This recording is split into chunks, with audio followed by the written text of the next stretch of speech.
ನಾಡಿದ್ದೇ Tamil Nadu assembly election ಇನ್ನು ಕೆಲವೇ ಕ್ಷಣಗಳಲ್ಲಿ ಬಹಿರಂಗ ಪ್ರಚಾರಕ್ಕೆ ತೆರೆ ಬೀಳುತ್ತೆ.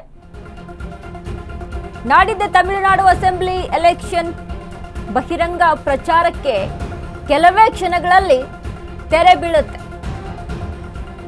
ಈ ಹೊತ್ತಲ್ಲಿ ತಮಿಳುನಾಡು ಒಪಿನಿಯನ್ ಪೋಲ್ 5 ಸಂಸ್ಥೆಗಳಿಂದ ತಮಿಳುನಾಡು ಒಪಿನಿಯನ್ ಪೋಲ್ 5 ಸಮೀಕ್ಷೆಗಳ ಪ್ರಕಾರ ಗೆಲ್ಲೋದು ಯಾರು ಹಾಗಾದ್ರೆ? ಮತ್ತೆ ಡಿಎಂಕೆ ಪಕ್ಷಕ್ಕೆ ಮಣೆ ಹಾಕುತ್ತಾ ದ್ರಾವಿಡ ನಾಡು? ಬಿಜೆಪಿ ಪ್ಲಸ್ ಅಣ್ಣಾ ಡಿಎಂಕೆ ಮೈತ್ರಿಕೂಟಕ್ಕೆ ಜೈ ಎನ್ನುತ್ತಾ ದಳಪತಿ ವಿಜಯ್ ನೇತೃತ್ವದ ಟಿವಿಕೆ ಪಾರ್ಟಿ ಗೆಲ್ಲುತ್ತಾ? ತಮಿಳುನಾಡಲ್ಲಿ ಅಧಿಕಾರದ ಚುಕ್ಕಾಣಿ ಯಾರು ಹಿಡಿತಾರೆ?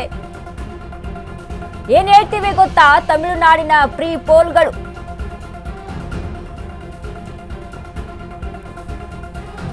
ನಾಡಿದ್ದೇ ತಮಿಳುನಾಡು ಅಸೆಂಬ್ಲಿ ಎಲೆಕ್ಷನ್ ಇದೀಗ ಬಹಿರಂಗ ಪ್ರಚಾರಕ್ಕೆ ತೆರೆ ಬಿದ್ದಿದೆ. ಡೋರ್ ಟು ಡೋರ್ ಪ್ರಚಾರ ಮಾತ್ರ ಇರುತ್ತೆ, ಬಹಿರಂಗವಾಗಿ ಪ್ರಚಾರವನ್ನ ಮಾಡುವಂತಿಲ್ಲ. ಇದರ ನಡುವೆ 5 ಸಂಸ್ಥೆಗಳಿಂದ ತಮಿಳುನಾಡು ಒಪಿನಿಯನ್ ಪೋಲ್ಗಳು ಹೊರಬಿದ್ದಿದೆ.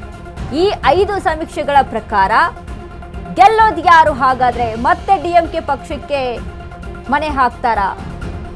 ಬಿಜೆಪಿ ಪ್ಲಸ್ ಅಣ್ಣಾ ಡಿಎಂಕೆ ಮೈತ್ರಿಕೂಟಕ್ಕೆ ಜೈ ಅಂತಾರ? ದಳಪತಿ ವಿಜಯ್ ನೇತೃತ್ವದ ಟಿವಿಕೆ ಪಾರ್ಟಿ ಗೆಲ್ಲುತ್ತಾ? ತಮಿಳುನಾಡಲ್ಲಿ ಅಧಿಕಾರದ ಚುಕ್ಕಾಣಿ ಯಾರು ಹಿಡಿತಾರೆ? ಪ್ರೀ ಪೋಲ್ಗಳು ಏನನ್ನ ಹೇಳ್ತಾ ಇದ್ದಾವೆ?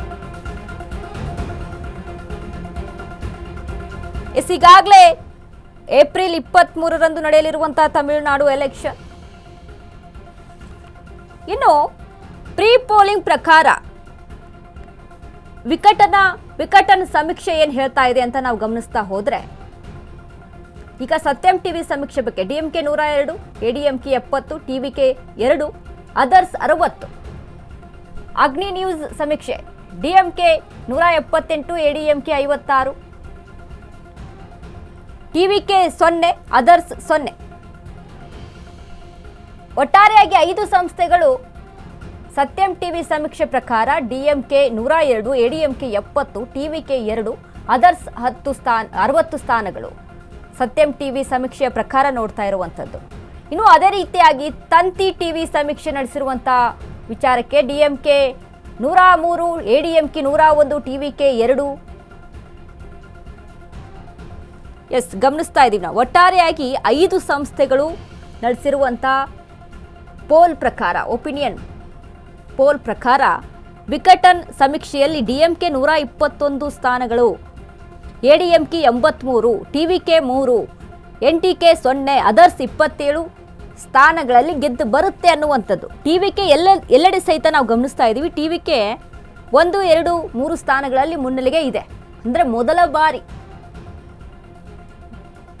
ದಳಪತಿ ವಿಜಯ್ ಸಿನಿಮಾವನ್ನ ಬಿಟ್ಟು ಹಿಂದಕ್ಕೆ ಇಟ್ಟು ರಾಜಕೀಯವಾಗಿ ಮುನ್ನುಗ್ಗಬೇಕು ಅಂತ ತಯಾರಿಯನ್ನು ನಡೆಸಿದಂಥವ್ರು, ರಾಜಕೀಯವಾಗಿ ಜನರ ಸೇವೆಯಲ್ಲಿರಬೇಕು ಅಂತ ಹೇಳಿ ಮುನ್ನುಗ್ಗದಂಥವ್ರು. ಟಿವಿಕೆ ಪಕ್ಷ ವಿಕಟನ್ ಸಮೀಕ್ಷೆ ಪ್ರಕಾರ 3 ಸ್ಥಾನಗಳನ್ನು ಪಡೆದುಕೊಳ್ಳುತ್ತೆ. ಅಂದರೆ ಈ ಬಾರಿನೂ ಕೂಡ ಸಮೀಕ್ಷೆಯ ಪ್ರಕಾರವಾಗಿ ಡಿಎಂಕೆನೇ ಮತ್ತೆ ಅಧಿಕಾರಕ್ಕೆ ಬರುತ್ತೆ ಅನ್ನುವಂಥದ್ದು ಈ ಸಮೀಕ್ಷೆಗಳ ಪ್ರಕಾರ. ಈ ಬಾರಿನೂ ಜನ ಹಿಂದಿನ ಸರ್ಕಾರಕ್ಕೆ, ಈಗಿನ ಇರುವಂಥ ಸರ್ಕಾರಕ್ಕೆ ಒತ್ತನ್ನ ಕೊಡುತ್ತಾ ಅಂತ, ಅವರನ್ನೇ ಗೆಲ್ಲಿಸ್ಕೊಂಡು ಬರುತ್ತಾ ಅನ್ನುವಂಥ ಒಂದಿಷ್ಟು ಈ ಒಂದು ಸಮೀಕ್ಷೆಗಳ ಪ್ರಕಾರ ನಾವು ನೋಡ್ತಾ ಹೋದ್ರೆ ಒಟ್ಟಾರೆಯಾಗಿ ಡಿಎಂಕೆನೇ ಮೊದಲ ಸ್ಥಾನದಲ್ಲಿದೆ. ವಿಕಟನ್ ಸಮೀಕ್ಷೆಯಲ್ಲಿ ನೋಡಿದ್ರೆ 121, ತಂತಿ ಟಿವಿ ಸಮೀಕ್ಷೆಯಲ್ಲಿ ನೋಡಿದ್ರೆ 103, ಚಾಣಕ್ಯ ಟಿವಿ ಸಮೀಕ್ಷೆಗಳ ಪ್ರಕಾರ 103 ಅಲ್ಲಿ ಸಹಿತ, ಆಧಾನ್ ಟಿವಿ ಸಮೀಕ್ಷೆ ಪ್ರಕಾರ 146ರಿಂದ 151 ಸ್ಥಾನಗಳನ್ನು ಗೆಲ್ಲುತ್ತೆ. ಸತ್ಯಂ ಟಿವಿ ಸಮೀಕ್ಷೆ ಪ್ರಕಾರ 102. ಅಂದ್ರೆ ಜನ ಎಷ್ಟು ಮಟ್ಟಿಗೆ ಆಡಳಿತ ಹೇಗೆ ಇರಲಿ, ಇಷ್ಟೇ ರೀತಿಯಾದಂಥ ವಿರೋಧಗಳು ವ್ಯಕ್ತವಾಗ್ತಾ ಇದ್ರು ಸಹಿತ ಮತ್ತೆ ಜನ ಅದೇ ಪಕ್ಷವನ್ನ, ಅದೇ ಅಧಿಕಾರವನ್ನ ಬಯಸ್ತಾ ಇದ್ದಾರೆ ಇಲ್ಲಿ ಈ ಒಂದು ಸಮೀಕ್ಷೆಗಳ ಪ್ರಕಾರ. ಆದ್ರೆ ನಿಜವಾಗಿಯೂ ಸಹಿತ ಜನ ಯಾರನ್ನ ಆಯ್ಕೆ ಮಾಡ್ತಾರೆ ಅನ್ನುವಂಥದ್ದನ್ನ ಕಾದ್ ನೋಡ್ಬೇಕು.